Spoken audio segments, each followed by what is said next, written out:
Good morning बच्चे, मैं आपका ठाकुर सर। आज मैं आपको बता रहा हूं आई रोडोफ के क्वेश्चन नंबर 1.118 का सॉल्यूशन।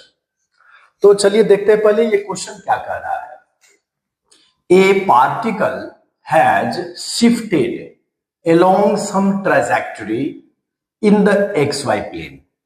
XY प्लेन में एक पार्टिकल मूव कर रहा है सम ट्रैजेक्टरी के थ्रू फ्रॉम पॉइंट, वो इनिशियली है इस पॉइंट पे, पॉइंट नंबर 1 पे, और वहां से चला जाता है पॉइंट नंबर 2 पे। अच्छा, जब वो पॉइंट 1 यहां पे था और यहां से जब वो पॉइंट 2 पर जा रहा है, ये हो गया उसका डिस्प्लेसमेंट। तो पॉइंट 1 से 2 पे जब जा रहा है तो उस पार्टिकल पे बहुत सारे फोर्स लग रहे हैं।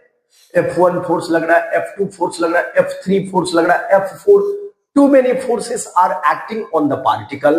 During the process, the particle is going from point 1 to point 2. अब क्या करें? During that time, the particle experienced the action of certain forces. Forces, बहुत सारे फोर्स लग रहे हैं। One of which being, जितने भी फोर्स लग रहे हैं उसमें से एक फोर्स ये है। फोर्सेस और भी लग रहे हैं, जितने भी फोर्सेस लग रहे हैं उसमें से एक फोर्स ये है। तो ये जो एक फोर्स लग रहा है, इस फोर्स ने कितना वर्क किया, what will be the work done by this force F, ये आपको फाइंड करना है। ठीक है, तो वर्क फाइंड करना है। तो सबसे पहला काम होगा कि मैं डिस्प्लेसमेंट निकालूं। डिस्प्लेसमेंट ये हुआ, माने फाइनल पॉइंट का कोऑर्डिनेट। मान लीजिए कि अगर यहां पे बेटा ओरिजिन है तो आपको क्या करना है जरा देख लीजिए। ये तो रहा पॉइंट 1, तो ऐसे ये है आपका R1, ये हुआ R1 और ये दिया हुआ है R2।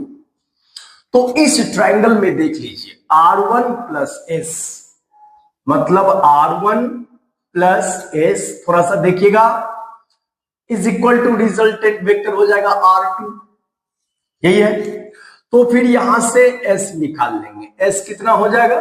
R2 minus R1। R2 आपको गिवन है, यहां पर देखिए 2i cap minus 3j cap, 2i cap minus 3j cap. इसमें से माइनस करेंगे R1, मतलब i cap plus 2j cap, minus कर दीजिए। 2 माइनस 1 करिएगा तो i कैप, माइनस 3 माइनस 2 मतलब माइनस 5j कैप। ये हो गया डिस्प्लेसमेंट। और फोर्स ऑलरेडी आपको पता है, फोर्स कितना दिया हुआ है, क्योंकि हमें इसी फोर्स के लिए वर्क कैलकुलेट करना है, 4j कैप। तो वर्क फाइंड करना है, तो वर्क तो आप जानते हो F डॉट S होगा। तो F का मतलब हुआ I के कोफिशिएंट में I के कोफिशिएंट को मल्टीप्लाई करिए, 3 इंटू 1, ये हो गया 3। J के कोफिशिएंट को J के कोफिशिएंट में मल्टीप्लाई करिएगा तो माइनस ऑफ 20 मतलब माइनस ऑफ 70 जूल आपका वर्क हो गया। तो वर्क हो गया माइनस ऑफ 70 जूल, क्योंकि इसको हम मीटर में पकड़ रहे हैं और इसको हम न्यूटन में पकड़ रहे हैं। तो इतना सिंपल है बेटा ये क्वेश्चन, ये आई रोडोफ का क्वेश्चन नंबर 1.88 है। आज के लिए इतना ही, बाय बाय।